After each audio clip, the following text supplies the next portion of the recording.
우선 몇 가지 이제 그 설명을 좀 드린 다음에 이제 시작을 해야 될 것 같네요. 일단 오늘 이제 이번 주 내내 이제 이 챕터에 대한 PPT 슬라이드를 이제 10번은 넘게 검토했는데도 오늘 아침 와서 검토해 보니까 또 오타가 몇 개 있더라고요. 그래서 급하게 좀 수정을 했고요.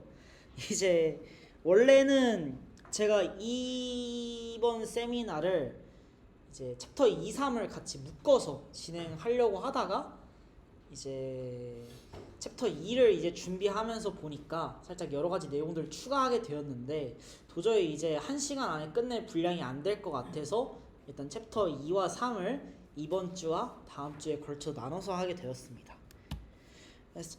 그래서 일단은 이제 그 이번 강의의 목차를 좀 살펴보면요. 일단 선행 지식이 뭐가 필요할지에 대해서부터 먼저 말씀드릴 거고요. 그 다음에 3D Rigid Body Motion을 설명하기 위한 이제 인트로가 되는 내용들, 간단한 이게 어떤 문제를 다루는 내용인지에 대한 설명부터 이제 Rotation Matrix, 그다음에 여러 이제 로테이션을 표현하는 방법들을 설명해 드린 다음에 이제 쿼터니언으로 마무리를 좀 짓도록 하겠습니다. 그리고 2챕터와 3챕터를 합쳐서 이제 그 하는 실습은 다음 주에 챕터 3이랑 같이 진행해 볼 예정입니다. 그 전에 이제 저희가 지난번에 이제 무엇을 배워야 되는가에 대해서 좀 다뤄봤는데 그 PPT를 오늘 한번 급하게 다시 한번 가져와 봤어요. 원래는 좀 따로 띄워놓고 좀 설명해 드리려고 그랬는데 합치는 게 나을 것 같아서. 그래서 일단 첫 번째로 저희가 이제 저 왜 2D니 돌았나? 여튼 이제 어찌됐든지 3D 공간, 3차원 공간에서 로봇의 움직임을 표현할 수 있어야지 뭐라도 좀 해볼 수 있지 않겠습니까? 로봇에게 그냥 센서에서 측정된 값, 예를 들어 이제 wheel odometry 값이라든지 아니 이미지 값들만 던져줘서는 얘가 뭐가 뭔지 몰라요.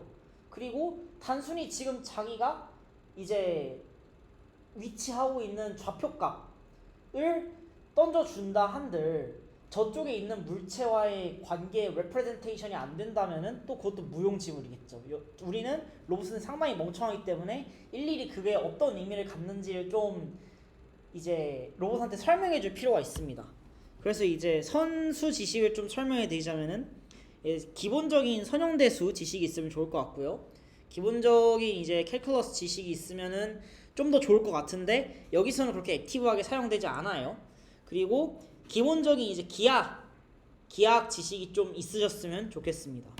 그래서 들어가기 전에 일단 간단하게 저희가 고등학교 때 다 해봤던 내용들을 간략하게만 짚고 넘어가도록 하겠습니다. 여기서 벡터의 내적, 그리고 벡터의 외적의 존재 자체를 모르시는 분은 없으시죠? 그래서 그 정의는 솔직히 좀 잊어먹으셨을 수도 있어요. 벡터의 내적은 두 벡터의 정사형의 크기의 곱이 되고 벡터의 외적은 이제 보시는 그 다이어그램과 같이 두 벡터의 이제 수직이 되는 벡터가 결과고 그 크기는 그 두 벡터가 이루는 사다리꼴의 넓이다 라고 흔히들 알고 있죠. 이제 외적이야 뭐 그냥 워낙 흔히 이제 성질이 알려져 있고 다들 이제 많이들 아시는 내용이다 보니까 설명을 굳이 여기서는 깊게 안 할 거고요. 벡터 외적 같은 경우에는 이제 계산하는 방법이 또 여럿 있죠. 여럿 있는데 대표적인 방식이 저렇게 벡터, 그러니까 기저가 되는 벡터랑 엮어서 행렬식으로 처리를 하는 방법이 하나 있고요. 그 다음에 두 번째로는 이제 그거를 이제 좀 변형한 방법인데 이런 식으로 벡터 하나를 스큐 시메트릭 매트릭스로 바꿔가지고 이제 계산하는 방법이 있습니다. 그래서 이런 식으로 이제 스큐 시메트릭 매트릭스로 바꿔서 이제 계산하면은 이제 행렬식보다는 훨씬 계산이 이제 좀 편리해지겠죠. 아무래도 좀 노테이션도 훨씬 편리해질 것이고, 그죠? 그래서 이제 이 스큐 시메트릭 매트릭스를 만드는 벡터로부터 스큐 시메트릭 매트릭스를 만드는 그 오퍼레이션들을 먼저 정의하고 갈 겁니다. 그래서 저렇게 그 제곱 비스무리한 표현의 꺽쇠로 이제 표현을 할 거고요. 만약에 이제 벡터 A의 엘리먼트가 AX, AY, AZ일 때 벡터 A에 skew symmetric matrix 오퍼레이션을 이제 적용을 시키면은 다음과 같은 결과가 나온다 라고 이제 저희가 정의를 하고 넘어간다고 알고 계시면 될 것 같습니다. 맞나? 이런 식으로 이거 그리고 이 꺽쇠를 뒤집은 오퍼레이션도 하나 정의할 거예요. 이 매트릭스를 이제 뭐 A라고 가정합시다. 라지 A라고 가정합시다. 그럼 라지 A의 반대 꺽쇠 기호의 오퍼레이션을 다시 정의할 건데 이건 뭐냐? 이건 다시 벡터 A로 돌리겠다. 이런 이 꺽쇠 표시의 이제 인버스 오퍼레이션이라고 생각하시면 될 것 같습니다. 자, 그래서 일단 오퍼레이션들을 정의를 했으니까 본격적으로 이제 3D 공간에서 이제 강체의 운동을 어떻게 우리가 표현할 수 있겠는가에 대해서 설명을 해볼 건데, 뭔가 3차원 공간에서 강체의 운동을 표현한다라고 말을 하면 뭔가 되게 간지나 보이는데 실상 별거 없고요. 이제 그냥 저희가 생각할 수 있는 딱딱한 물체 있죠. 뭐 그냥 액체가 아닌 뭐 고체, 뭐 지우개, 뭐 연필, 뭐 아니면 뭐 이런 아이패드 뭐 이런 것들을 저희 강체라고 정의합니다. 일단 기본적으로 유체가 아닌 것들이죠. 유체나 기체 뭐 이런 게 아닌 것들이죠.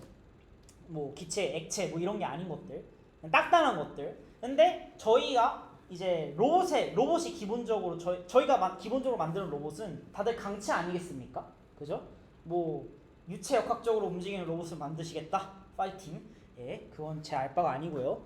이제 그래서 이제 강체에 대해서 이제 자기 자신의 강체가 이제 강체가 자기 자신이 어디 있는지도 아는 것도 분명 중요하지만, 자기 자신이 관측한 물체가 과연 내 기준으론 저기 앞에 있는데 내가 표현된 내 위치를 지금 표현하고 있는 월드 좌표계 기준으로는 어떤 위치에 있을지 아는 것도 굉장히 중요한 태스크 아니겠습니까? 그러니까 간단하게 생각을 해보면은 이런 거예요. 로봇이 항상 이제 월드 좌표계랑 평행하게 움직이면 아주 좋겠지만 절대 그런 일은 있을 수 없죠. 로봇은 이제 360도로 돌고, 드론 같은 경우는 이제 270도 돌고 뭐 그렇잖아요.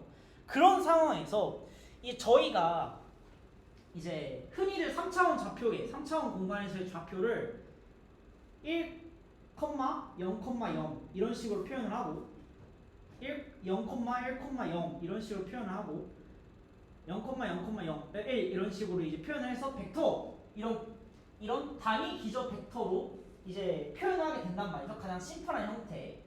이런 좌표계를 그대로 로봇이 따르고 나서 그냥 가만히 이제 위치만 움직이게 된다 하면은 이 위치만큼 이제 물체가 관측한 좌표 P에 대한 거를 더해서 이제 계산해주면 되는 문제 아니겠습니까? 그죠? 이렇게 물체가 이렇게 움직이고 그러면 기본적으로 월드 좌표계는 벡터 합으로 이제 이렇게 표현이 될 테니까, 그죠? 이런 식으로 이제 뭐 이거를 뭐 T라고 했을 때 P 플러스 T로 표현이 되겠죠, 그죠? 근데 기본적으로 로봇은 뭐 별 이상한 행동을 다 하겠죠. 그럴 때마다 저희는 로봇이 이제 물체 P를 인지를 했을 때는, 만약 로봇이 뭐 빙글빙글 돌아 버렸다, 월드 좌표계에서 틀어졌다 이럴 경우에는 P를 로봇이 본 이 T 자체가 뭔가 이상하게 표현이 될 가능성이 높다는 거죠. 그러면은 저희가 이 기준점 O를 기준으로 얘가 어디 있는가를 로봇이 관측한 벡터 T로 표현을 하려면은 또 다른 처리가 필요하겠다라는 게 핵심 아이디어입니다. 이해하시겠죠? 이해하시겠네요? 예.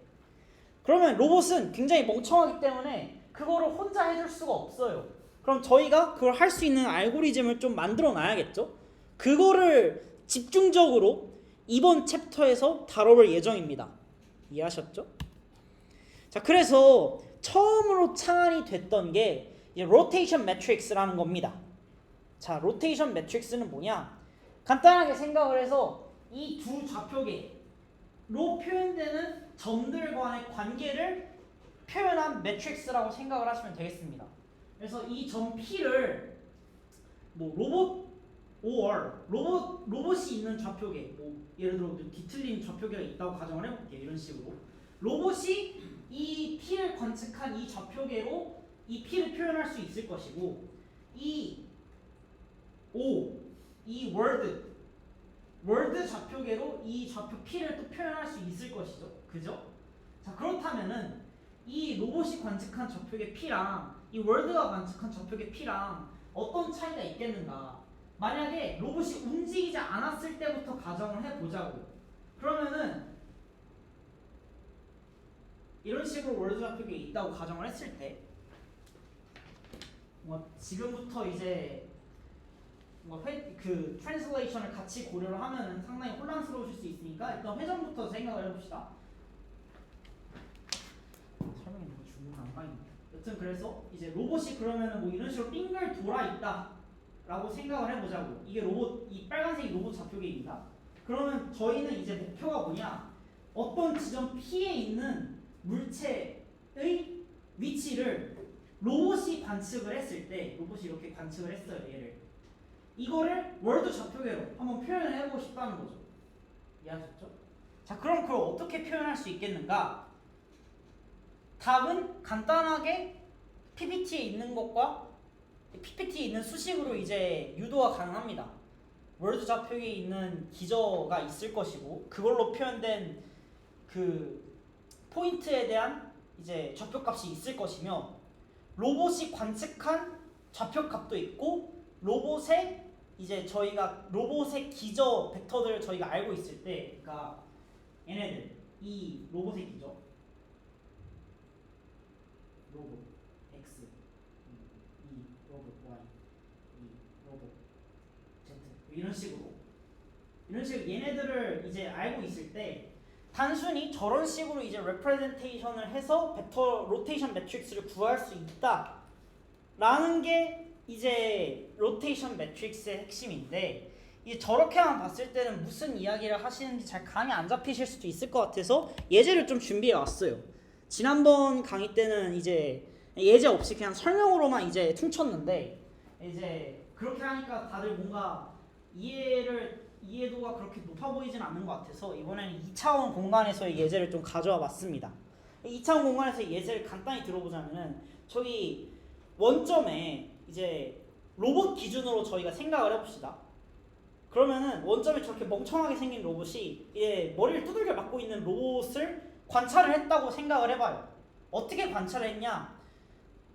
뭐 센서로 관찰을 했겠죠. 근데 어떻게 이제 저 로봇 기준으로 저 머리를 두들겨 맞고 있는 로봇이 어느 위치에 있느냐를 이제 로봇이 판단했을 때 로봇 기준으로 오른쪽으로 2m 가고 앞으로 1m 가면은 대충 저 머리를 두들겨 맞는 로봇이 있겠다 싶은 거예요. 이해를 하셨죠? 근데 이건 어디까지나 로봇의 기준이고 이 월드, 그러니까 저희가 처음 설정한 월드 코디네이트 기준으로는 또 모르는 거잖아요. 근데 예를 들어서 로봇이 월드 코디네이트로부터 약 30도 정도만 이렇게 시계 방향 맞나? 예, 시계 방향으로 이렇게 회전을 했다고 가정을 해보는 거예요. 이해하셨죠? 그러면은 월드 코디네이트 대충 저쯤에 위치를 해 있겠죠. 그림에 표시한 대로, 그죠? 자, 그럼 이때 저희는 이런 알고리즘을 만들고 싶은 거예요. 저 머리를 두들겨 맞고 있는 이상한 로봇의 위치를 월드 코디네이트로 표현을 해보고 싶다는 거죠. 그럼 어떻게 해야 되냐? 자, 일단 제일 처음에 로봇의 기저 벡터를 월드 코디네이트 기준으로 표현을 한번 해볼 수 있어야 되겠죠? 편의상 여기서는 월드 코디네이트의 기저 벡터를 이제 1, 0 이거 x축, 0,1 이거 y축으로 이렇게 정의를 해보도록 하겠습니다. 자, 그러면은 이제 이렇게 뺑을 돌았는데 이제 월드 코디네이트 기준으로 한번 생각을 해보면 어떨 것이냐를 생각을 해보자면은 저기서 이제 아까 앞에 있던 그림을 요렇게 요렇게 시계 방향으로 이렇게 돌려놓으면 되겠죠? 그대로 이제 돌려보자고요. 돌려보면 이딴 식으로 되는데 이제 그러면은 이 기준에서 로봇의 기저 좌표계는 이게 y축이 될 거고 이게 x축이 될 거 아닙니까? 그죠? 그럼 이 벡터를 저희는 각도 알고 있겠다. 충분히 월드 코디네이트로 레프레젠테이션 할 수 있잖아요. 그죠? 그렇게 되면은 저기 보이시는 것처럼 이 로봇 기준의 기저 벡터는 뭐 코사인 세타 마이너스 사인 세타 이렇게 되겠죠. 트랜스포즈 이런 식으로. 왜냐? 자, 이거를 다시 그림으로 표현해 보면은 자, 봅시다. 비스무리하게라도 그려야 되는데 30도가 어느 정도냐? 이렇게 비슷한가요? 비슷하지 않더라도 그러려니 하세요. 네. 이렇게 30도가 있는데 자, 그러면 이제 이 벡터를 저희가 이제 표현해봐야 되는 거 아니겠습니까? 크기가 1인 이 벡터를. 자, 그럼 30도니까 뭐 간단하게 이렇게 이제 30도 하면은 코사인 세타일 테고 크기가 여기 이렇게 하면은 이제 크기가 사인 세타일 텐데 얘는 이제 좌표계 기준으로 마이너스 아닙니까? 마이너스 사인 세타겠죠. 그러면은 사인 세타, 코사인 세타에다가 30도를 넣어보자고요. 여기다가 이제 30도 넣어봅시다.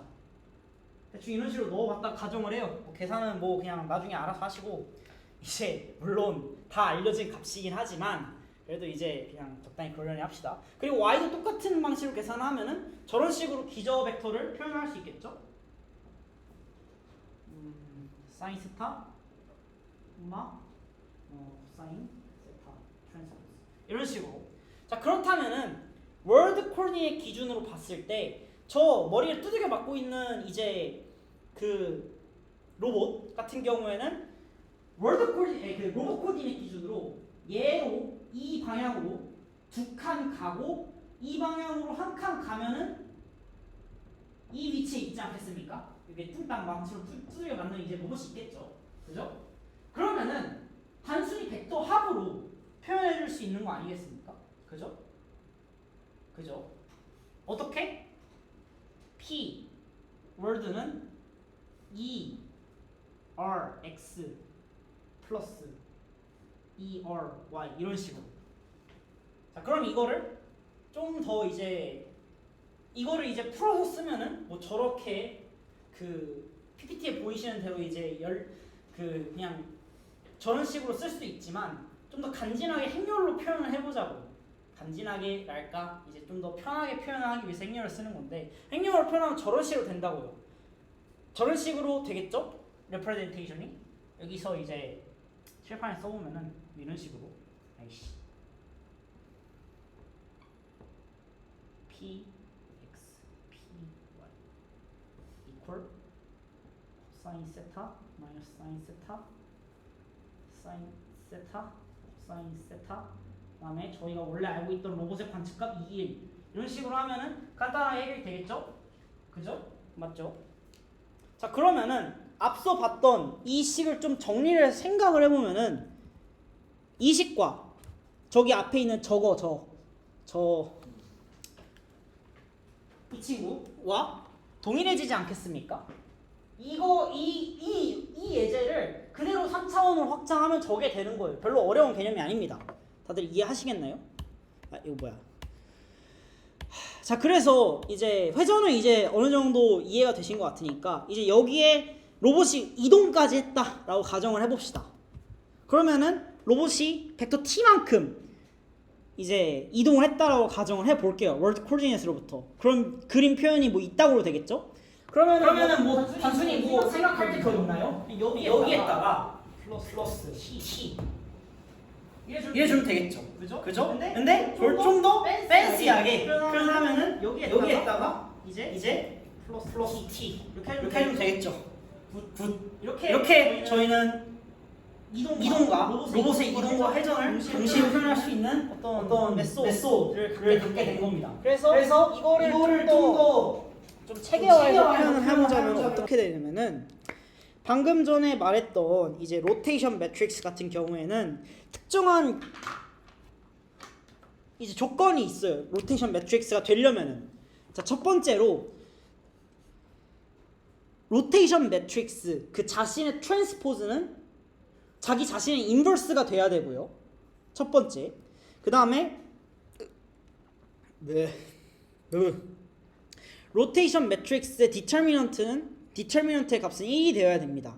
이걸 만족하는 이제 3x3 이제 그 매트릭스 같은 경우에는 저거 왜 저렇게 표현돼 있냐? 나중에 좀 고쳐야겠다. 이거 오타는 좀 제가 많이 고쳐 놓겠습니다. 저렇게 표현되는 이제 매트릭스의 집합을 저희는 스페셜 orthogonal matrix, 그러니까 스페셜 orthogonal 그룹이라고 부르기로 했어요. 이거에 대한 자세한 내용은 나중에 추가적으로 제가 설명이 들어갈 예정입니다. 이게 그대로 이제 이어져서 이제 리 그룹, 리 알제브라의 개념들이 쭉쭉 나오게 되는데 여기서는 굳이 그렇게 막 깊게 다루지 않을 예정이에요. 그래서 이제 로테이션 매트릭스 레프레젠테이션을 저희는 이렇게 하기로 약속을 좀 하기로 했어요. 어떻게 하기로 했냐? 로테이션 매트릭스가 그냥 이제 아무 때나 그냥 R 이러면은 어느 좌표계 기준으로 어느 좌표계 기준을 해서 어떤 좌표계가 나오는지에 대한 설명이 없잖아요. 그죠? 그래서 뭐 이런 식으로 이제 KW 이런 식으로 이제 노테이션을 적기로 했습니다. 이게 무슨 뜻이냐? 월드 코디네이트로부터 K 코디네이트를 그러니까 코디네이트 K를 뽑아낼 수 있다. 이런 뜻입니다. 한마디로 여기에 이제 곱해줘야 될 값, 이 벡터는 월드 코디네이트 기준이어야 된다는 거죠. 이해하셨죠? 지금은 이해 안 하셔도 나중에 이제 다 반복하면서 이해하시게 될 겁니다. 자, 그래서 얘를 이제 또 한꺼번에 싸잡아 묶어가지고 저 이제 식을 싸잡아 묶어가지고 표현하는 방법도 있습니다. 그래서 저희는 뭔가 이제 좀 더 매트릭스 하나로 퉁치면은 굉장히 이제 다루기 편하기 때문에 이제 저희는 로테이션과 트랜슬레이션까지 하나로 묶어가지고 매트릭스로 표현하는 방법까지 이제 해야 뭔가 좀 더 편하게 이제 레프레젠테이션을 할 수 있겠죠. 그래서 다음과 같은 이제 로테이션 이쿠에이션이 있었을 때 이렇게 있었을 때 자 얘를 이제 이런 식으로 변형을 해볼 수 있어요. 행렬을 이 1 같은 경우에는 그냥 스칼라 값입니다. 그냥 1이에요. 얘는 벡터고 한마디로 얘는 R4 4차원 벡터겠죠? 그죠? 그럼 얘는 뭐냐? 뭐 어떻게 표현할 수 있냐? R KW에 T KW 1 0 하고 이제 원래 여기 들어가는 월드 코디네이트의 1 이런 식으로 표현할 수 있습니다. 그래서 이런 식으로 이제 3차원에 있던 이 3차원 벡터를 이렇게 1만 1 뭐 또는 뭐 다른 걸 추가를 해가지고 4차원으로 표현하는 거를 homogeneous coordinate이라고 표현합니다. 그리고 이 개념은 나중에 또 카메라 모델을 할 때 나올 거예요. 그때 다시 한번 좀 설명을 해드리도록 하겠습니다. 지금은 그렇게 썩 크게 중요한 내용은 아니라서 그냥 이런 게 있다라고 알아만 두시면 됩니다. 그래서 이런 식으로 이 4차원 4 곱하기 4 행렬을 이제 트랜스폼 매트릭스라고 부르고 이 트랜스폼 매트릭스는 스페셜 이퀄리디안 그룹에 있다고 이제 표현을 하는데 이것도 또 나중에 다룰 예정이니까 여기서는 이 PPT 이 슬라이드에서는 이런 게 있다 정도로만 알아두시고 가면 될 것 같습니다. 자, 그래서 이제 좋아.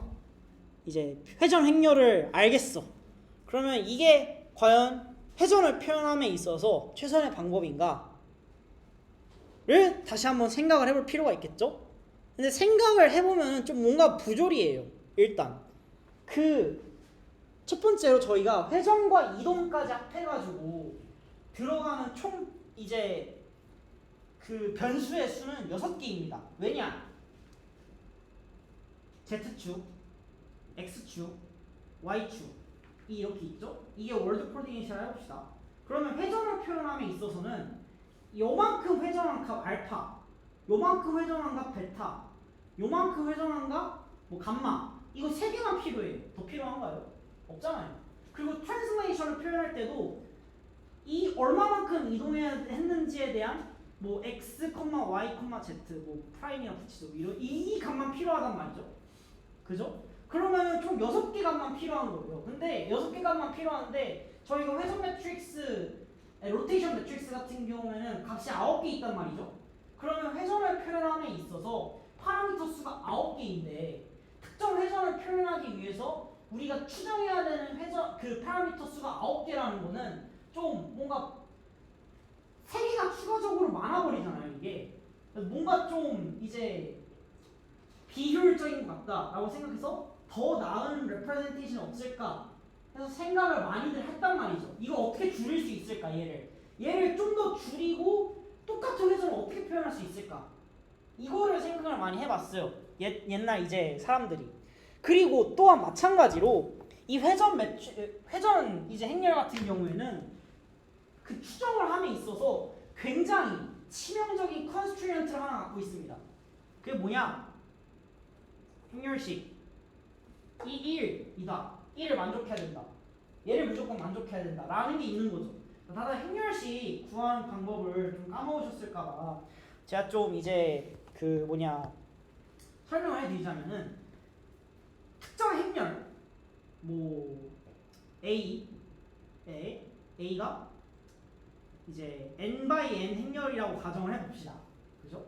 n by n 행렬을 가정을 해봤을 때 이 디터미넌트 A를 구하는 방법은 뭐 다들 이제 대학교 선형대 수학 시간에 들으셨겠지만 다시 한번 제가 설명을 해드리자면은 1부터 n까지 p 플러스 i a p i 디터미넌트 그다음에 a p 여기서 p 같은 경우는 이제 피벗 인덱스라 해가지고 이 a에 이제 1부터 n까지의 열이 있고 1부터 n까지 행이 있지 않습니까?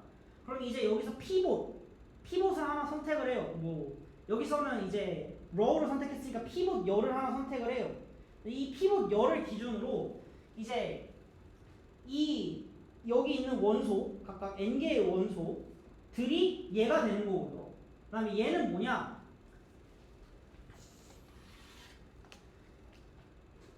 얘와 이 여기 있는 I 열과 P 행에 대한 걸 제외하면은 얘네들 이 나머지 행렬이 남지 않습니까? 얘네들을 합쳐서 하나의 행렬로 만들면은 얘는 이제 R의 n by n-1 by n-1 행렬이 되잖아요. 그럼 이 행렬이 바로 얘가 되는 겁니다. 이걸 계산해 줘야 돼요. 디터미넌트를 행렬에 대한 디터미넌트를 구하려면 또 다른 방법으로 이제 여인수 전개 뭐 이런 것도 있는데 그러면 뭐 때려치고 이제 그럼 자 얘가 1을 만족해야 된다. 이 컨스트레인트를 걸고 가는 거예요. 자 쉬울까요? 자 파이팅. 전 안 할 거예요. 자 그래서 일단 이런 뻘짓을 안 한다는 가정하에 이제 저희는 회전을 표현을 하고 이제 특정 회전이 주어지면은 저희가 그거에 대한 로테이션 매트릭스를 이스티메이션 하는데 또는 로테이션 레프레젠테이션을 이스티메이션 하는데 어떤 걸로 이제 회전을 표현을 해야 가장 잘 그거를 수행할 수 있을까를 생각을 해보는 거예요. 이해하시겠죠? 뭐 지우개가 아니구나. 그래서 그 방법을 좀 생각을 해보는데 이제 첫 번째가 오일러 각이라는 게 있고요. 두 번째가 이제 로테이션 벡터라는 게 있습니다. 자, 그래서 오일러 각부터 천천히 설명을 해드릴 거. 오일러 각부터 일단 좀 간단하게 설명을 하고 그 다음에 이제 좀 로테이션 벡터에 대해서 설명해드릴 건데요. 이제 오일러 각 같은 경우에는 회전을 굉장히 이제 직관적으로 표현을 합니다. 아까 제가 말씀드렸던 대로 직관적으로 생각을 해서 x, y, z 이렇게 축이 있으면은 오일러 각의 그 핵심은 그거예요. 여기서 알파만큼 회전한 거, 여기서 베타만큼 회전한 거, 여기서 가마만큼 회전한 거, 이거 가지고 이 세 가지의 각을 가지고 회전을 표현하자. 이게 오일러 각이고요. 로테이션 벡터는 무엇이냐? 자, 저희가 회전을 하면은 흔히 이제 어떤 기준 축이 있지 않습니까? 예를 들어서 이제 이 판때기를 이제 회전을 하면은 회전을 한다 치면 이 회전축을 기준으로 회전하면 이렇게 회전이 될 테고요. 그죠? 이 회전축을 기준으로 회전하면 이렇게 회전을 할 테고요. 그죠?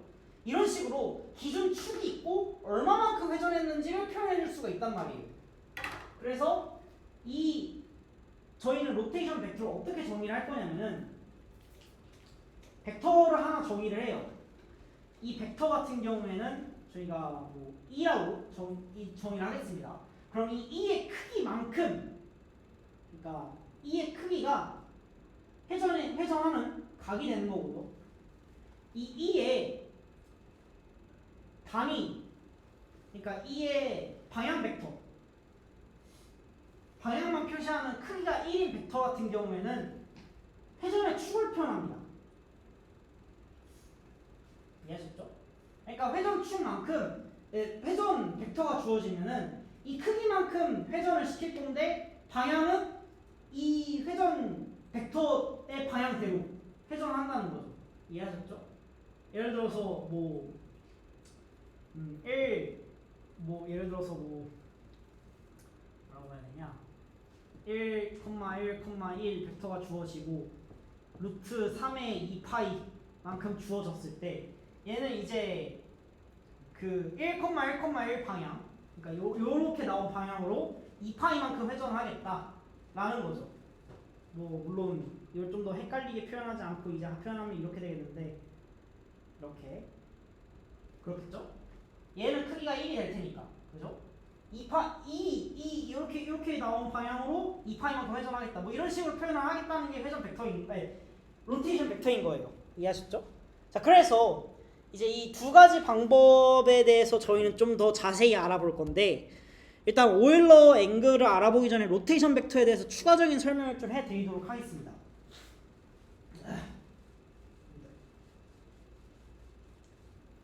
자, 그래서 로테이션 벡터를 좀 처음에 보자면은 아까 제가 설명드렸던 대로 벡터 E의 방향을 가리키는 벡터, 방향을 가리키고 크기가 1인 벡터를 저희는 이제 벡터 n이라고 이제 노테이션 해볼게요. 그리고 회전 벡터의 크기만큼 이제 회전 각이 있다고 했으니까 저 회전 벡터의 크기를 세타라고 가정을 해볼게요. 자, 그러면은 저희는 이제 PPT에 있는 공식에 따라서 로테이션 매트릭스를 구할 수 있습니다. 그리고 로테이션 매트릭스가 구해졌을 때 반대로 이 로테이션 매트릭스로 인해서 얼마만큼 회전이 될 것인가도 저희가 구할 수 있어요. 저것처럼. 그러니까 저 밑에 있는 저 세타를 구하는 공식 TR 얘를 좀 증명을 좀 여기서 해보자면은 간단하게만 자, 저 공식 있죠? R equal 코사인 세타 I 플러스 마이너스 코사인 세타 n 트랜스포즈 플러스 사인 세타 n의 이제 꺽쇠. 이렇게 보면은 양쪽에 이제 양변에 이 오퍼레이션을 한번 취해 봅시다. TR. 이거는 대각 성분을 더하겠다 라는 오퍼레이션이에요. 양쪽에 TR을 이제 해봅시다. TR 오퍼레이션 취해 봅시다. 그럼 얘는 이제 각각 성분별로 보면 얘는 I죠. 그러면은 I는 1, 1, 1 대각 성분만 전부 2고 나머지 다 0이잖아요. 그죠? 그러면은 얘는 3이 되겠죠. TR을 취했을 때 3 사인 세타 플러스 얘를 봅시다. 얘는 이제 n하고 n 트랜스포즈를 곱했는데 이게 뭐냐면은 n1 nx라고 합시다. nx, ny, nz 이렇게 있고 nx, ny, nz 이렇게 있는데 이렇다면 이제 3차원 행렬 3 곱하기 3 행렬이 하나 나오겠죠? 그러면은 여기 이제 nx의 제곱이 나올 테고 여기 ny의 제곱이 나올 테고 여기 nz의 제곱이 나올 거죠. 그죠? 이 대각 행렬 곱으로 해서 행렬 곱으로 이렇게 해가지고 하면 뭐 nx, ny, nx, nz 이렇게 채워질 텐데 여기 이 가운데만큼은 이렇게 제곱항이 나올 거란 말이죠. 그러면은 이제 이 TR 오퍼레이션을 취했을 때 1 마이너스 코사인 세타에 이제 nx 제곱 플러스 ny 제곱 플러스 nz 제곱인데 얘는 뭐죠? 아까 저 n의 크기가 1이라고 했으니까 얘는 1이겠죠. 그죠? 그래서 얘는 그냥 1이 됩니다. 얘는 그냥 이렇게 그냥 무시가 되는 존재예요. 그리고 얘가 남았는데 아까 전에 이제 정의상으로 보셨을 때 얘는 스큐 시메트릭 매트릭스라고 했죠? 그럼 스큐 시메트릭 매트릭스 같은 경우에는 대각 성분이 전부 0이에요. 0이어야만 해요. 정의상. 자, 그렇다면은 얘는 0이겠죠. 그죠? 그러면은 간단하게 이렇게 되는 겁니다. 이거를 다시 한번 계산해 보면은 이렇게 되겠고 그러면은 코사인 세타는 TR 세타 TRR 세타 됩니다. 마이너스 1 분의 2가 되겠죠. 그럼 이거를 아크 코사인으로 이제 넣어주면은 이게 세타가 나오겠죠. 증명 끝. 이렇게 해서 증명이 되는 겁니다. 이해하셨죠? 저 공식에 대한 자세한 설명 같은 경우에는 지금 여기서 풀려면은 좀 시간이 오래 걸릴 것 같아서 제가 나중에 어펜딕스 또는 이제 추가 강의 자료를 준비를 해서 여러분들한테 배포를 할 예정입니다. 지금 저거까지 전부 이제 일일이 설명을 해드리기에는 지금 시간이 좀 촉박한 관계로 이거는 이 내용을 이해를 하시는 거는 제가 이제 추가적인 자료를 배포해 주실 때 하셔도 늦지 않고요. 지금은 그냥 이런 게 있다라고만 생각하시고 넘어가면 될 것 같아요. 이게 그렇게 크게 중요한 내용이 아니거든요. 어차피 구글링하면 다 나오는 내용이라서 이게 그렇게 중요한 게 아니고 이제 뭐 얘 같은 경우에 이제 얘도 그렇게 딱 썩 중요한 내용은 아닌데 회전 행렬로부터 어떻게 회전 벡터를 뽑아낼 것인가에 대한 내용인데 뭐 그냥 아이젠 벡터를 구하면은 그게 로테이션 회전 축이다 뭐 이런 내용이라서 얘도 그렇게 딱히 크게 중요한 내용은 아닙니다. 얘도 나중에 어펜딕스를 달아 드릴 거예요. 이 자세한 내용에 대해서. 근데 여기서 이 로테이션 벡터에 대한 굉장히 중요하게 알아야 될 사실은 좀 뒤에 나옵니다. 그거는 오일러 각을 설명을 하면서 같이 좀 설명을 드릴게요. 이 오일러 각 같은 경우에는 굉장히 이제 직관적으로 알기 편하죠. 그게 가장 강점이에요. 근데 이 오일러 각 같은 경우에는 굉장히 이제 치명적인 단점이 하나 있는데 그게 바로 짐벌럭 현상이거든요. 짐벌럭 현상을 이해를 하기 위해서는 좀 이제 뭔가 설명만으로는 좀 힘들고 동영상을 그래서 제가 갖고 왔어요. 그래서 이 동영상을 보시면은 Blender has three. The second gotcha, which I mentioned briefly. What is gimbal lock? Gimbal lock is something that happens in 3-axis Euler rotations, where the innermost ring becomes aligned with the outermost ring. This is actually really easy to accomplish. Just rotate the mid-ring 90 degrees. 자, 지금 보시면은 이 사람이 지금 어떤 축을 회전시켰죠? 저 초록색 축을 회전을 시켰죠. 그죠? 다시 한번. 어디 갔어? This is actually really easy to accomplish. Just rotate the mid-ring 90 degrees.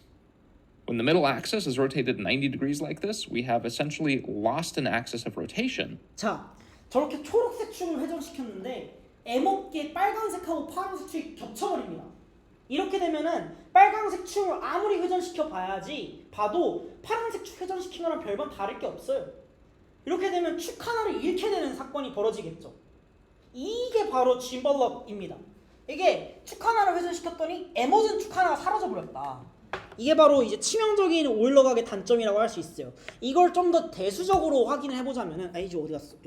대수적으로 확인해 보자면은 오일러 각을 좀 이제 회전 행렬로 좀 표현할 필요가 있는데 이제 저희가 x축을 기준으로 알파만큼 회전했다는 회전 행렬은 생각보다 되게 쉽게 이제 만들 수 있죠.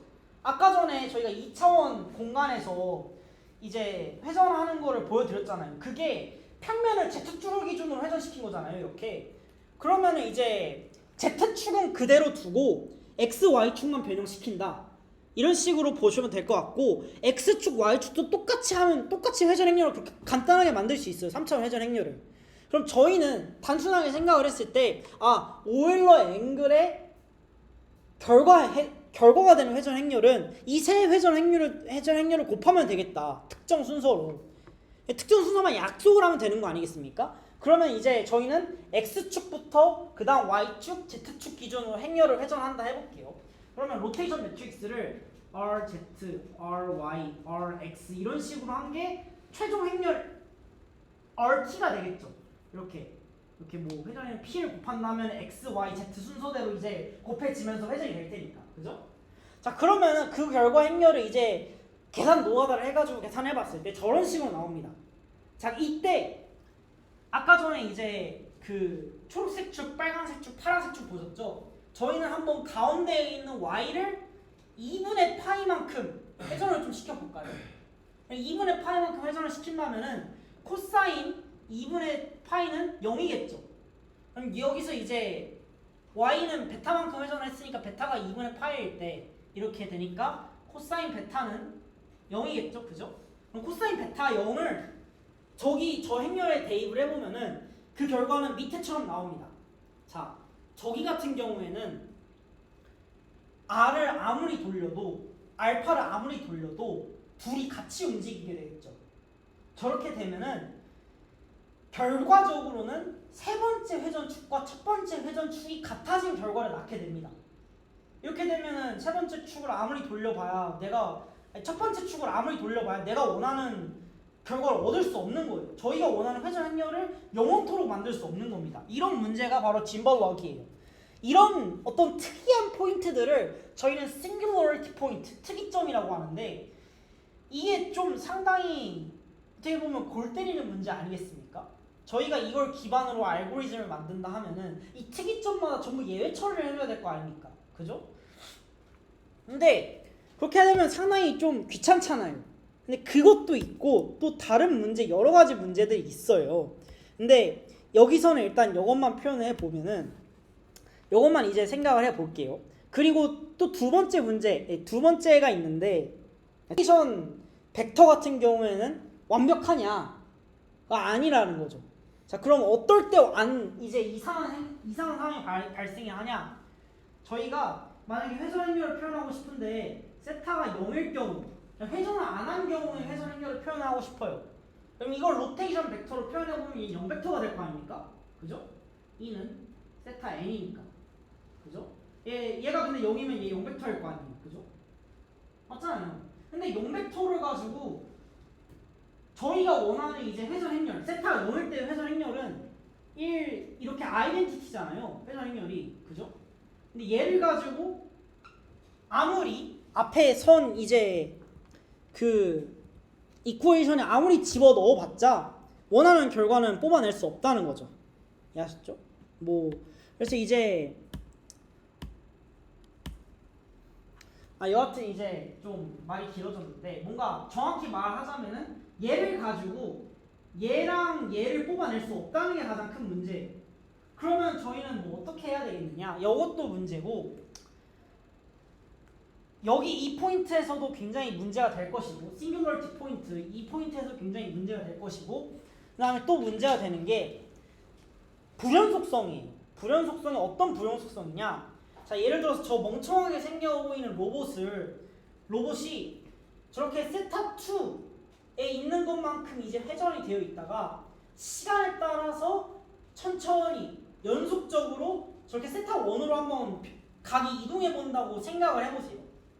저렇게. 자, 그렇게 되면은 얘를 로테이션 벡터로 표현을 했을 때 로테이션 벡터의 세타 크기가 이제 Z축 기준으로 이제 일정하게 이렇게 쭉 올라가다가 쭉쭉쭉쭉 올라가다가 그 크기가 파이가 되는 순간 갑자기 파이가 돼서 넘어가려는 순간 갑자기 방향이 반대로 훅 바뀌어버리겠죠. 이런 식으로. 이렇게 되면은 벡터가 갑자기 이제 양의 값으로 쭉 있다가 갑자기 음의 값으로 확 바뀌어버리는 거예요. 이렇게 되면은 이 파이 포인트에서 불연속점이 있다라고 해석을 해도 될까요?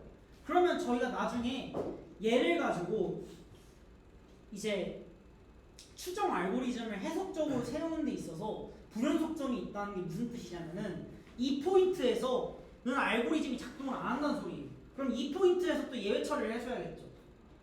그러면은 이러면 되지 않나요? 그럼 얘를 한 파이만큼 이제 제약을 두지 말고 그럼 이제 쭉 무한으로 이제 뻗어나가게끔 하면 되지 않나요? 그럼 이제 어떤 문제가 발생하냐? 동일한 회전에 대해서 이게 여기서 2파이가 넘어가게 되면 2파이랑 이 0이랑 동일한 회전이 되잖아요. 그럼 여기 있는 어떤 값 A랑 또 똑같이 여기 있는 2파이 플러스 A랑 똑같은 이제 회전을 나타내게 되잖아요. 그죠? 한 바퀴 돈 것뿐이니까. 그래서 이제 이 같은 회전을 표현함에 있어서 무한대의 포인트가 생겨버리는 겁니다. 그것도 상당한 문제점이 되겠죠. 어느 기준으로, 어떤 기준으로 이 값을 표현할 건데 이것도 상당한 문제점이 되겠죠. 이거를 이제 이렇게 되는 함수를 다대1 대응, many to one correspondency 함수라고 하는데 이런 포인트가 되게 되면 상당히 골 때리는 포인트가 많겠죠. 그죠?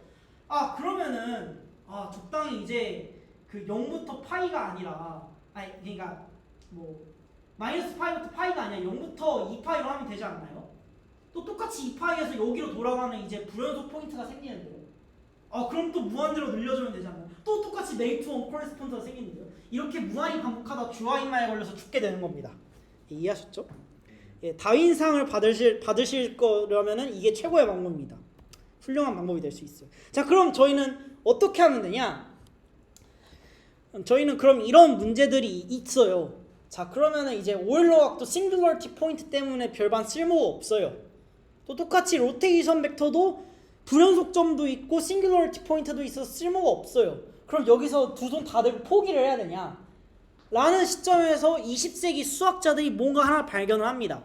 그게 바로 본래 이제 그 복소수 체계, 복소수랑 비슷한 체계로 3차원 공간의 점을 표현하려고 했던 해밀턴이란 수학자의 이제 그 수학자가 발견한 사원수라는 개념이 있어요.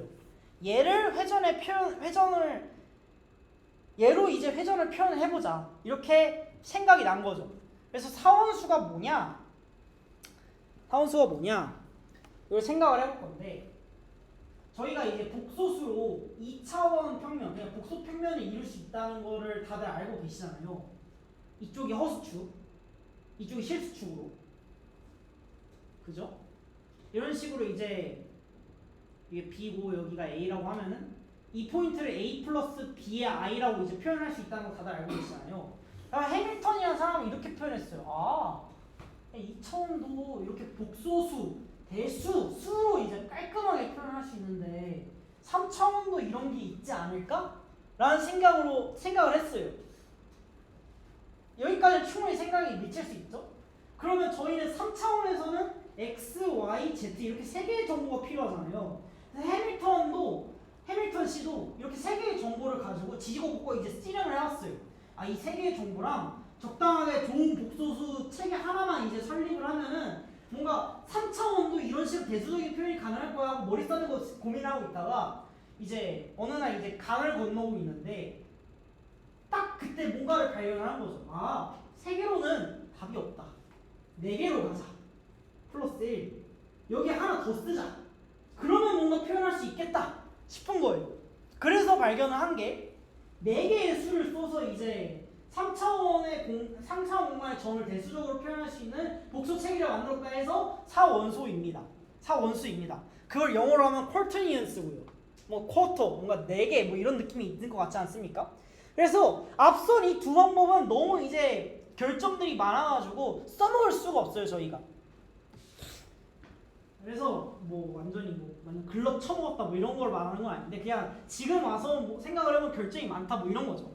결정이 너무 많아요. 그러면은 이 쿼터니언을 써서 한번 이 문제를 해결을 해보자 라고 생각이 해서 20세기에 그걸 발견을 해가지고 지금까지 잘 써먹고 있다라는 겁니다. 그럼 쿼터니언이 도대체 뭐냐? 저런 식으로 이제 세 개의 뭔가 복소수 비스무리한 체계를 만들어요.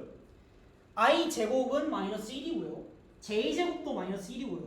K 제곱도 마이너스 1인데 I, J, K를 다 곱했을 때는 무조건 마이너스 1이 돼야 됩니다. 이해하셨죠? 그래서 이런 식으로 이런 컨스트레인트를 만족하는 수체계 3개를 만들고 4개의 Q0, Q1, Q2, Q3 이 값을 활용을 해가지고 이제 사원수가 이루어지는데 얘를 이제 간단하게 좀 표현을 하자면은 이제 얘네 셋을 묶어가지고 복소수 I, J, K가 붙는 얘네 셋을 붙어가지고 묶어가지고 벡터로 표현할 수 있을 거고 얘만 스칼라로 표현해서 쿼터니언은 이렇게 표현해요. 이렇게 표현하기도 해요. S랑 V 이렇게. 그래서 이 S는 스칼라고 벡터는 이제 뭐 V1, V2, V3 있는 이제 벡터입니다. 그래서 이렇게 표현하기도 해요. 이게 쿼터니언의 어떻게 보면 개념이고요. 그래서 이 파트를 쿼터니언의 허수부, 이 파트를 쿼터니언의 이제 실수부라고 부르기로 했습니다.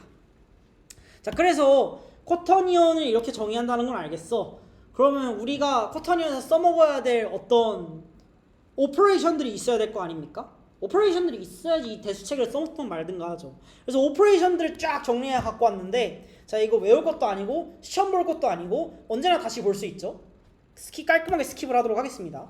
뭐 크기를 이렇게 구할 수 있다, 컨주게이트는 이렇게 정의된다, 그 인버스가 존재하고, 중요해요, 존재하고 저렇게 정의를 할 수 있다. 그 다음에 스칼라를 곱하면 저렇게 된다. 뭐 이런 대수 체계를 쿼터니언에서 체계가 확립이 된 겁니다. 이해하셨죠? 그래서 그럼 이 쿼터니언 가지고 어떻게 회전을 표현을 할 건데? 라고 물어보는 게 그 다음 순서겠죠. 저희의 목표는 어찌됐든지 간에 안정적이고 결점이 그렇게 많이 없는 회전 표현을 확립을 하는 거니까. 그죠? 그래서 생각을 좀 해보면은, 자, 저희가 회전을 원하는 어떤 특정 벡터 P가 있다고 가정을 해볼게요. 그럼 저 P를 이제 쿼터니언을 가지고 이제 그 회전을 줘야 될 수 있을 거잖아요. 그러면은 저희 쿼터니언 Q를 가지고 있고 원래 회전을 해야 되는 목표 이제 벡터 P를 가지고 있다 가정을 해봅시다. 이때 이 Q의 크기는 무조건 1이어야 돼요. 이걸 유닛 쿼터니언이라고 하거든요.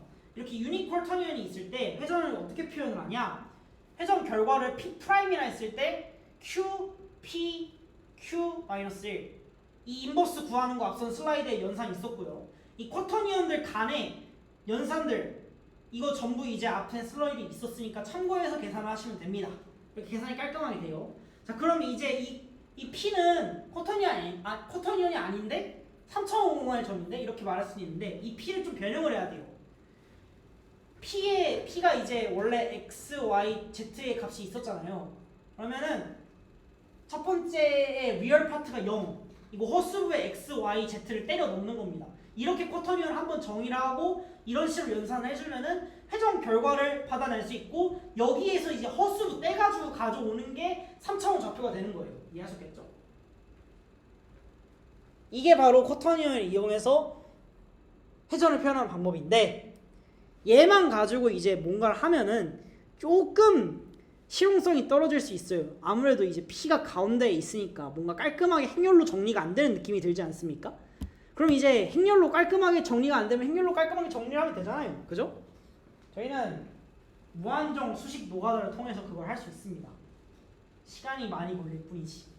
자, 그래서 수식으로 이제 다음과 같은 두 개의 오퍼레이션들을 정의하고 지지고 볶으면은 저 Q, P, Q 인버스 이 행렬을 어떻게 바꿀 이 연산을 어떻게 바꿀 수 있냐? Q 플러스랑 Q의 인버스의 뭐 XO 표시인데 뭐 그냥 이렇게 부르겠습니다. 이렇게 바꿀 수 있다는 거죠. 이런 식으로. 이렇게 되면은 이 값만 쿼터니언 Q를 가지고 이 값만 구해주면 바로 P를 곱해가지고 쓸 수 있겠죠? 아주 편리한 표현이 되겠죠. 저렇게 되면. 자, 그럼 얘를 다시 한번 이제 계산을 해보면 어떻게 되느냐? 저런 행렬이 됩니다. 저기 PPT에 있는 것처럼. 자, 그럼 저희 V S 제곱 E 곱하기 S 제곱의 I 플러스 어쩌고저쩌고 이렇게 되는데 얘가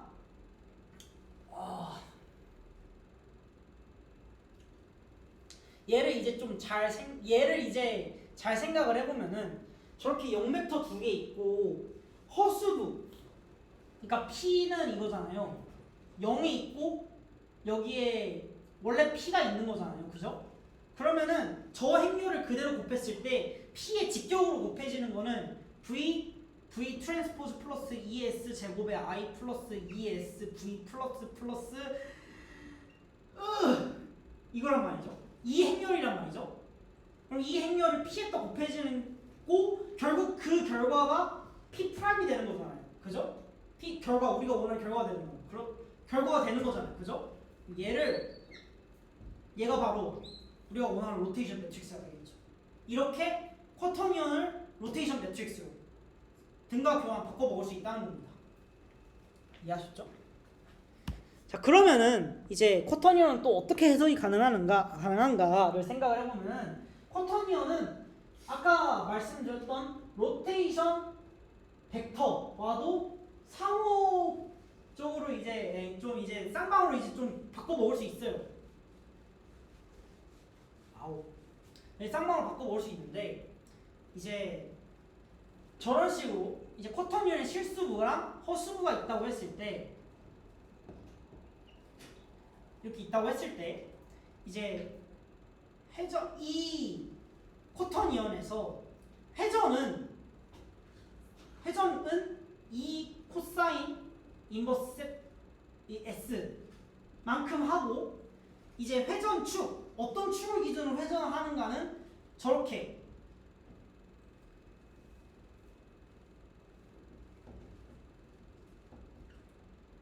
이런 식으로 구할 수 있다는 거죠. 이런 식으로 쿼터니언을 로테이션 매트릭스로 바꿀 수도 있어요. 반대로 로테이션 매트릭스가 주어졌을 때 저희는 그거를 쿼터니언으로 바꿀 수도 있고요. 그죠? 자, 그래서 이런 식으로 바꿀 수 있다는 게 이제 쿼터니언이 또 편리한 장점 중에 하나겠죠. 그냥 다양하게 바꿔 먹을 수 있으니까. 자, 그래서 이제 쿼터니언은 그러면은 싱귤러리티가 없냐? 없습니다. 쿼터니언은 가장 큰 강점이 아까 오일러 각이나 이제 로테이션 벡터에서 보여줬던 그 싱귤러리티가 보이지 않는다는 거예요. 굉장히 중요한 장점이죠. 저희가 결국에는 이 로봇의 위치를 추정함에 있어서 로봇이 얼만큼 회전했고 얼만큼 이동했는지를 추정함에 있어서 결국에 저희가 써야 될 거는 해석학적 기법이라는 거죠. 그죠? 그러려면 결국 미분을 해야 되는데 특이점이 있는 곳곳마다 예외처리를 딱딱딱딱 해줄 수도 없잖아요. 그리고 그걸 해줬다 한들 어차피 수치적으로 불안정합니다. 그렇기 때문에 저희는 수치적으로 안정적인 이제 방법을 찾아야 되는데 쿼터니언이 정확하게 거기에 부합을 한다는 거죠. 이해하셨죠? 그리고 쿼터니언은 여러모로 이제 그 이것저것과 바꿔 먹기도 좋고 되게 편리한데 그런데도 쿼터니언이 조금 이제 뭔가 하자가 있는 부분을 찾으라 한다면은 굳이 어거지로 찾으라 한다면은 쿼터니언은 회전에 대해서 2대1 내용입니다. 아까 전에 벡터 표현 그 로테이션 벡터에서 이제 무한대로 뻗어나게 되면은 얘는 이제 로테이션 하나에 대해서 무한대의 점이 얘에 대칭이 되지 않습니까? 쿼터니언 같은 경우는 그 무한대까지는 아닌데 두 개의 점이 대칭이 돼요. Q가 하나의 회전을 표현한다 하면은 마이너스 Q도 똑같은 회전을 표현합니다. 자, 왜 그러냐? 이 로테이션 행렬에다가 마이너스 Q의 결과를 한번 집어 넣어 보세요. 그러면은 Q가 S랑 V일 때 마이너스 Q는 마이너스 S랑 마이너스 V겠죠? 그죠? 마이너스 S랑 마이너스 V 저기다 집어 넣어 보면은 V 트랜스포즈 같은 경우에 이제 마이너스들이 다 상세에서 없어질 거고 S 제곱도 A시랑 초 제곱이니까 사라질 거고 S랑 V도 어차피 저거 마이너스 다 빠져나올 테니까 사라질 거고 V의 꺽쇠 거기에 제곱하는 것도 마찬가지일 거고 어차피 똑같은 로테이션 매트릭스를 만들어낸다는 거죠. 이렇게 마이너스 Q와 Q는 동등한 이제 회전을 만들어내는데 무한대보다는 낫지 않겠습니까? 그래도 컨스트레인트만 잘 주면 하나로 표현할 수 있어요. 자, 그래서 그거는 이제 뭐 예를 들어서 이제 2차 함수도 이렇게 x축에 대해서 y축이 이제 2대1 대응이지 않습니까? 이런 식으로. 근데 저희가 x가 0인 구간을 없애버리면 1대1 대응이 되잖아요. 이런 식으로 쿼터니언도 컨스트레인트를 잘 주면 유니크하게 표현할 수 있습니다. 그래서 그렇게 큰 문제는 안 되는데 일단 이렇게 컨스트레인트를 줘도 싱귤러리티가 보이지 않는다는 게 굉장히 중요한 점이죠. 그래서 이제 이거를 이제 좀 한꺼번에 정리를 해서 오늘 너무 많은 내용들을 다뤘으니까 좀 한꺼번에 정리를 해서 표현을 해보자면은 로테이션 매트릭스 같은 경우에는 최소 9개의 파라미터가 필요하고 오일러각 같은 경우에 3개, 로테이션 벡터 같은 경우에는 이제 3개 또는 4개예요. 왜냐면은 세타랑 이제 회전하는 방향 벡터 n이 주어진다면 4개가 되겠죠. 얘 3개, 얘 하나. 근데 회전 벡터 하나가 딸랑 주어지면 얘 3개만 주어지겠죠. 그죠? 이렇게 해서 3개 또는 4개가 될 수 있어요. 그 쿼터니언은 4개죠. 자, 그러면은 가장 효율적이게 컴퓨테이션 리소스를 적게 먹는 거는 오일러 앵글 또는 로테이션 벡터인데 얘네 둘은 이제 유니크하지도 않고 이제 특이점이 존재하기 때문에 써먹기가 힘듭니다. 그래서 이제 쿼터니온 그러니까 쿼터니온 또는 로테이션 매트릭스를 쓰는 게 권장되나 이제 쿼터니온과 로테이션 매트릭스 같은 경우에는 솔직히 회전 표현이 그렇게 직관적이지는 않죠. 쿼터니온 주고 어떻게 회전했는지 설명을 좀 해보시게 그러면은 쉽지 않죠. 예. 자 그래서 이제 좀 쉽지가 않고요. 쿼터니온 같은 경우에는 좀 이제 2대1 대응이라 유니크니스가 좀 부족하다고 세모라고 할 수 있지만 그래도 2대1 정도면 그래도 잘 이제 처리를 해줄 수 있어요. 로테이션 매트릭스 같은 경우는 무조건 1대1입니다. 저거는 이제 완전히 유니크한. 그리고 로테이션 매트릭스랑 쿼터니온은 싱귤러리티 포인트가 없어요. 아주 좋은 점이죠. 그래서 이러한 점들을 좀 숙지를 해두고 저희가 상황에 맞게 가장 효율적인 회전 표현 방법을 선택할 필요가 있습니다. 무작정 오일러 각은 쓰레기야 이러는 게 아니라 이제 이런 어떤 특성들을 잘 이해를 하고 잘 써먹는 자세야말로 엔지니어의 자세라고 할 수 있겠죠. 자, 감사합니다. 어디 갔어? P가 뭐였죠? P가? 잠시만요. P요? P하고 Q에서 P. 얘 말하는 거죠? 얘. P가 여입니다. 요거. 여기 그냥 P가 위치예요. 그러니까 그 어떤 포인트를 이제 회전한 좌표의 기준으로 표현할 수 있어야 되잖아요. 그죠? 그거에 해당하는 포인트가 이 P입니다. 그거에 해당하는 포인트가 이 P입니다. 이해하셨죠? 그 아까 예. 회전과 거리를 매트릭스를 이렇게 했었잖아요. 예. 클래스에서. 예.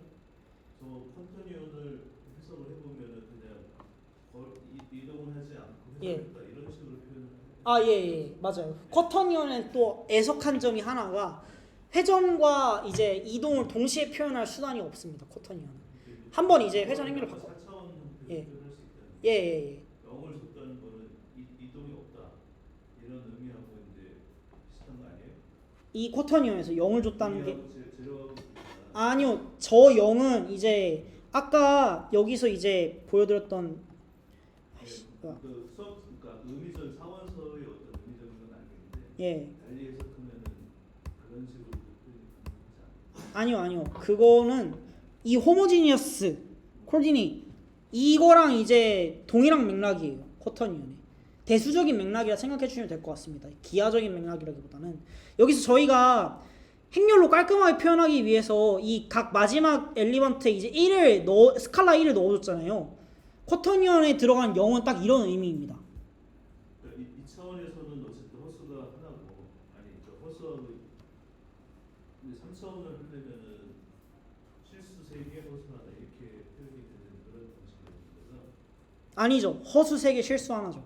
허수 3개 실수 하나요? 여기 보시면 이제 허수 I, J, K 3개 그 다음에 실수 하나 이렇게. 그렇게 해서 어쨌든 만약에 x, y, z에서 그 걔의 어떤 값이 1인 포인트면 그거를 다 이제 각각에 해당되는 것으로 표현이 될 거라는 거잖아요. 예. 잠시만요. 다시 한 번만 질문해 주실 수 있나요? 뭔가 질문의 의도를 잘 이해를 못했는데. 거기 가서 좀 표현해 주면 될까요? 네.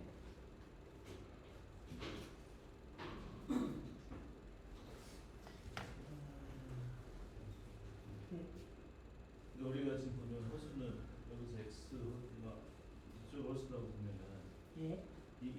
얘가 3개가 있다는 거 아니에요? 예. 이게 i, j, k인가요? 예. 그렇게 되면 벡터로 이렇게 표현이 되는데 예. 실질적으로는 이 매트릭스면은 요 지금 요 점이 1이라는 거 아니에요?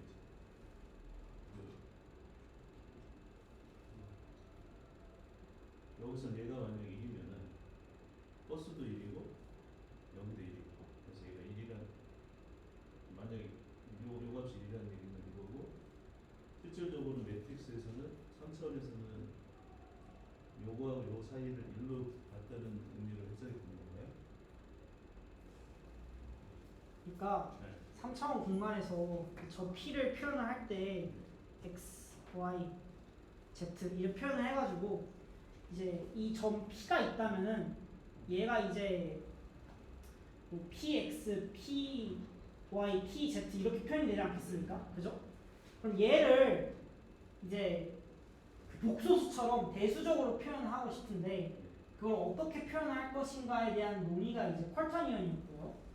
이제 그 쿼터니언에서 이제 회전을 어떻게 표현하는가? 그러니까 이 점이 이 월드 코디네이트 기준으로는 이제 이런 식으로 표현이 되는데 우리가 회전을 준 코디네이트 뭐 예를 들어 이런 식으로 코디네이트이 있다고 가정을 해봅시다. 얘를 뭐 R, O, K 뭐 이런 식으로 표현해봅시다.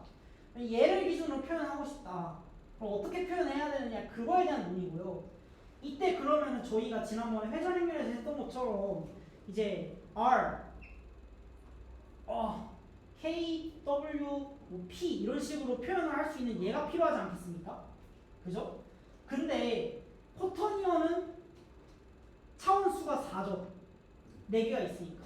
그래서 얘를 그냥 3차원인 그대로 쓸 수가 없으니까 이 3개지 값을 허수부에 둔 새로운 쿼터니언을 하나 만들겠다는 거죠.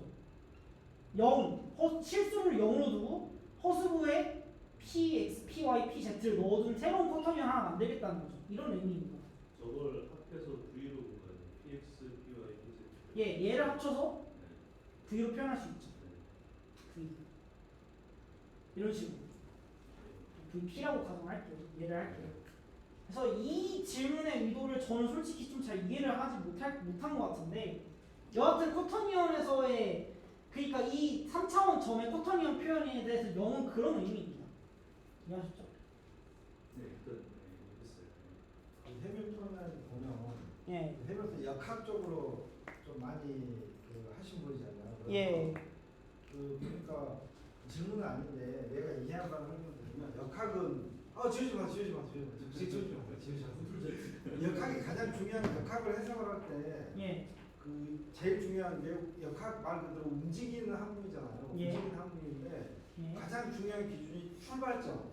예. 출발점 포지션을 잡아야 되고 예. 그 포지션이 시간 t에 지날 때 어떤 위치의 변화라든가 다양한 변화를 나타내는 게 이제 역학인데 예. 해밀토니아는 다양한 방법을 통해서 RP가 나타났어요. 그래서 P가 바로 포지션이 시작점 포지션이고 그 포지션에 대한 다양한 변화를 그냥 R로 퉁쳐서 그냥 표현했다라고 저는 그렇게 해석을 하거든요. R이 다양한 표현이 될 수 있죠. 2차도 3차도 갈 수도 있고 4차도 될 수도 있고 다양한 변화가 있는데 이렇게 대부분 보면 P가 이제 포지션으로 나타나게 되고 그렇게 해석을 하게 되면 좀 이해가 쉬울 것 같더라고요. 여기서는 3차원으로만 북한에서 표현하는 거예요. 예. 일단 여기서는 3차원으로 국한해서 표현하는데 4차원에서는 할 수 있겠지만 예. 일단 3차원이 이제 초과하게 되면은 이제 4차원부터는 이제 기하적 표현이 상당히 어렵기 때문에 일단 쿼터니언에 대한 기하학적인 이해보다는 대수적인 이해가 먼저 선행이 되어야 될 것 같고요. 그 다음에 이제 저 쿼터니언이 회전 행렬과 1대1 대응 매칭을 할 수 있다. 그러니까 그렇게 우리가 정해주는 것이 가능하다. 그 싱귤러리티 포인트 없이 그렇게 정해주는 것이 가능하다라고까지만 이해를 해주시면 될 것 같습니다. 그리고 그 아까 그 역학의 관점에서 좀 얘기를 해주셨는데 저희가 이제 로봇이 이제 쭉 뭔가 어딘가로 탐험을 하면서 움직이면서 이제 시간에 대해서 자기 위치랑 그 어떤 자기가 바라보이는 방이 다 달라질 거잖아요. 그 시간에 따른 회전 행렬과 월드 코디네이트 기준점으로부터 얼마만큼 이동했는지를 구하는 게 저희가 로봇의 로컬라이제이션 한다 라고 표현을 하거든요. 그러려면 일단 로컬라이제이션 하려면은 회전을 표현하고 트랜슬레이션을 표현하는 방법부터 일단 알아야겠죠. 그게 이번 세미나의 목표입니다. 예. 이렇게 이해해 주시면 될 것 같습니다. 이게 로테이션만 표현된 거예요? 아니면은 트랜슬레이션도 표현이 된 건가요? 아까도 말씀드렸지만 쿼터니언으로는 이제 한 번에 트랜슬레이션까지 같이 표현할 수 없습니다. 이거는 쿼터니언 로테이션만 표현하는 거예요. 쿼터니언으로 트랜슬레이션을 표현하려면 추가적인 과정이 필요하겠죠. 오늘은 트랜슬레이션은 아예 없는 거죠? 트랜슬레이션 로테이션 매트릭스 할 때 같이 했습니다. 보시면은 아까 언급된 그 이유에 회전에 대해서 말씀드리면 매트릭스에서는 했던 것 같은데. 예. 회전 행렬에서는 이제 저런 식으로 트랜슬레이션을 같이 표현할 수 있는 수단이 있는데 저렇게 트랜스포럼 매트릭스로 같이 묶어서 표현하는 방법이 있는데 쿼터니언에 저런 게 없거든요. 쿼터니언으로는 일단은 효율적으로 회전을 표현하는 방법까지만 설명을 하고 일단 그 다음에 트랜슬레이션은 뭐 쿼터니언을 회전 행렬을 바꾼 다음에 트랜슬레이션을 표현해도 충분하잖아요. 일단 지금 생각으로 들었을 때는 일단 싱귤러리티가 없다, 해석적으로 안정적이다까지만 설명이 돼도 충분히 저희가 써먹을 여지는 많다는 거죠. 이해하시겠나요?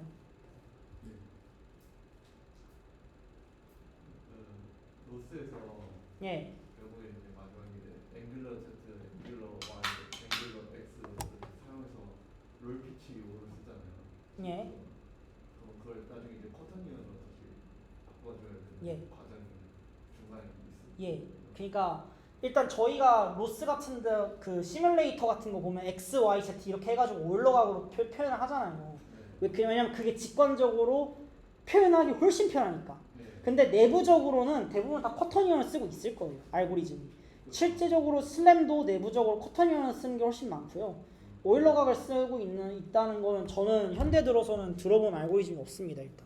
그러니까 저희는 예. 이제 직관적으로 알기 쉬우니까 X, 예. Y, Z를 쓰는 건데 예. 결국에 로봇한테는 예. 로봇한테 맞는 그 좌표를 걔를 변환을 시켜줘야 하는 과정이 예. 슬램이라는 건데 앵귤러 오일러 앵글은 실질적으로 이제 드론에서 굉장히 실질적인 그런 부분이고, 그래서 지금 로테이션 매트릭스는 이게 파라미터가 9개잖아요.